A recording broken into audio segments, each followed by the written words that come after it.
हैं टाइप 2 के अंदर एक दो क्वेश्चन है, वो ध्यान देना है कि वो किस तरीके का। टाइप 1 आपको समझ में आ गई। अब टाइप 2 के अंदर देखो, टाइप 2 के अंदर अगर मैं x की वैल्यू 2 को टाइप 1 की तरह इसके अंदर पुट करूंगा तो टाइप 1 को छोड़ के बाकी जितनी भी टाइप है ज्यादातर उसमें डिनोमिनेटर में देखना 0 बनेगा। अगर x के लिए 2 मैं डिनोमिनेटर में पुट करूं, सबसे पहले डिनोमिनेटर में पुट करके देखा करो कि क्या 0 तो नहीं बन रहा। तो देखो x की वैल्यू 2 अगर मैं यहाँ पे पुट करूंगा तो 2 का स्क्वायर कितना आएगा 4, 4 - 4 0। और आपको पता होगा किसी के भी डिनोमिनेटर में अगर 0 आता है तो वो नॉट डिफाइंड हो जाता है। वो क्या हो जाता है नॉट डिफाइंड। इसका मतलब ये है टाइप 1 तो मैं अब इसमें अप्लाई कर नहीं सकता। ऐसे केसेस के अंदर मैं टाइप 2 लगाता हूं। टाइप 2 में क्या होता है, टाइप 2 के अंदर हमारे को फैक्टराइजेशन करनी होती है numerator as well as denominator दोनों की। खास तौर से डिनोमिनेटर की फैक्टराइजेशन होती है, ठीक है। तो अब डिनोमिनेटर की फैक्टराइजेशन स्पेशली करनी होती है। कभी न्यूमरेटर में तो फैक्टर हो रखे होते हैं, बट दो केस बनते हैं इसमें कि डिनोमिनेटर की फैक्टराइजेशन तो करनी है, न्यूमरेटर की करनी हो भी सकती है और नहीं भी हो सकती। फिलहाल के लिए इसके अंदर देखते हैं कि इसके अंदर दोनों की फैक्टराइजेशन करनी पड़ेगी। इसकी देखो किससे होगी, मिडिल टर्म सिम्प्लिफिकेशन से फैक्टर बनेंगे इसके, इस क्वाड्रेटिक इक्वेशन के, और इसके a square minus b square से बनेंगे, ठीक है। फिलहाल के लिए देखो मैं ऊपर इसकी मिडिल टर्म सिम्प्लिफिकेशन कर रहा हूं, ये कितनी आ जाएगी, इस 1 के फैक्टर कितने आ जाएंगे हमारे पास 6x माइनस, और 1 मिनट, ठीक है, ये माइनस का माइनस एज इट इज 1 के करेंगे तो कितना आ जाएगा 6x माइनस 5x, है ना, 1x 3 इंटू 10 कितना हो गया 30 ना। तो मिडिल टर्म 1 को ऐसे करोगे 6 माइनस 5 ना। अगर ऐसे नहीं तो आप पहले 1 को 6 माइनस 5 लिख लो, बस 1 को क्या लिख लिया 6 माइनस 5। मिडिल टर्म सिम्प्लिफिकेशन तो आती है।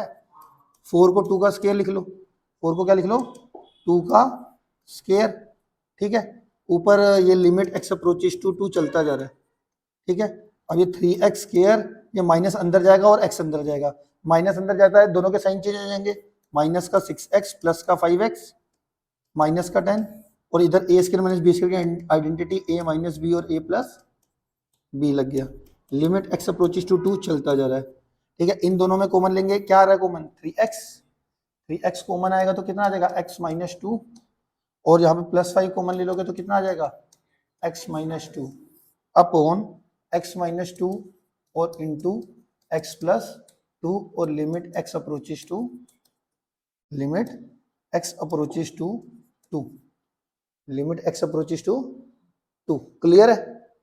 अब हमारे पास एक इन दोनों में देखो, अब इन दोनों टर्म में x माइनस 2 फैक्टर कॉमन आ रहा है, एक x माइनस 2 फैक्टर कॉमन आ जाएगा तो बचेगा कितना 3x प्लस 5, ठीक है। ये x माइनस 2 और x प्लस 5, ऊपर की फैक्टराइजेशन कर ली और नीचे की भी कर ली। अब देखो ये x माइनस 2 फैक्टर से x माइनस 2 फैक्टर कट गया, ओह ठीक है जी, ठीक हो गया। अब ये x माइनस 2 से x माइनस 2 कट गया। अब जैसे ही कटा, अब दोबारा से जब एक फैक्टर कट जाए तो उसके बाद दोबारा लिमिट पुट करके देखना, x की वैल्यू 2 पुट करके देखना कि क्या अब मेरा डिनोमिनेटर में 0 बन रहा है कि नहीं बन रहा, नहीं बन रहा तो x की वैल्यू 2 इसके अंदर पुट करा, 3 इंटू 2 प्लस 5 और 2 प्लस 2, 3 इंटू 2 6 प्लस 5 कितना होगा 11, और 2 प्लस 2 4 आ गया। समझ में आई मेरे।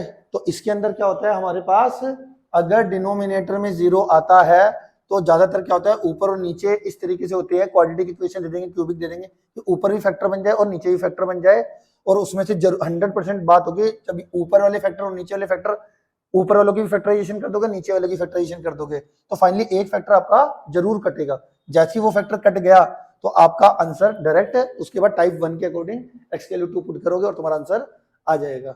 इसमें मैं तुम्हारा एक और छोटी ट्रिक बता देता हूं कि जो भी ये फैक्टराइजेशन टाइप 2 है और इसमें फैक्टर करोगे तो मैं पहले से ही मुझे पता होता है कि दोनों के अंदर जो एक फैक्टर कटना है, ये वाला विशेष, दोनों के अंदर जो फैक्टर कटने वाला है x माइनस 2, ये मुझे पहले से ही पता था।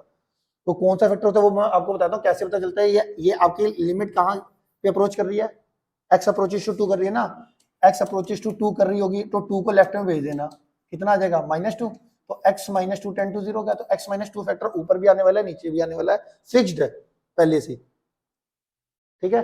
तो ऊपर भी देखो करके भी देखा आपने, फाइनली ऊपर मिडिल टर्म स्प्लिटिंग करी, नीचे ए स्क्वायर माइनस बी स्क्वायर लगाया, फाइनली फैक्टर दोनों में ऊपर और नीचे कौन सा फैक्टर कॉमन है, x माइनस 2 आया, जो कि मुझे पहले से ही पता था। कैसे पता था कि अगर फैक्टराइजेशन टाइप 2 है और फैक्टर लगेंगे तो 2 को लेफ्ट में भेज के देख लिया करो कौन सा फैक्टर दोनों में कॉमन आएगा। जैसे वो फैक्टर दोनों में कॉमन आया वो कटा और आपने फाइनली x की वैल्यू 2 उसके अंदर पुट करी और आपका आंसर आ गया। इसके जैसा जो क्वेश्चन नंबर 7 है, एक और है क्वेश्चन नंबर 8, इसको डिस्कस कर लेते हैं।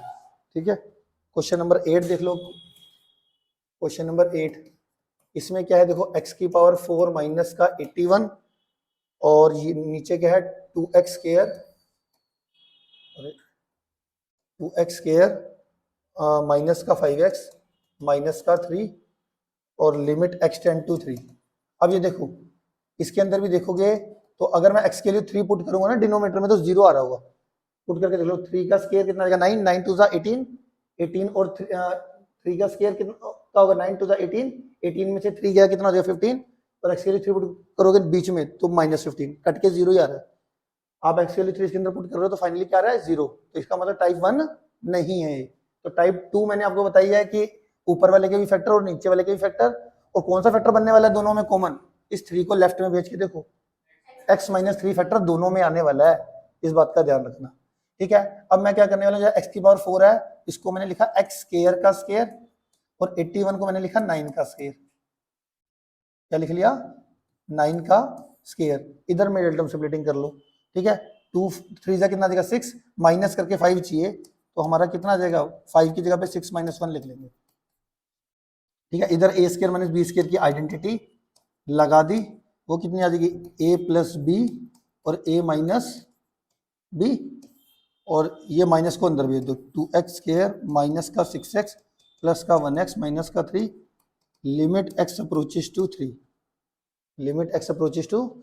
इस बात का भी ध्यान रखा करो a square minus B square की एक स्पेशल निशानी, जैसे ये आ गया हमेशा वेरिएबल की पावर इवन होगी और साथ में कांस्टेंट होगा, बीच में नेगेटिव साइन होगा। वेरिएबल की पावर इवन और कांस्टेंट और बीच में नेगेटिव साइन, ज्यादातर वहां पर a square minus B square apply होता है। अब देखो जैसे एक्स स्क्वायर प्लस 9 तो मैं एज इट इज छोड़ देता हूँ।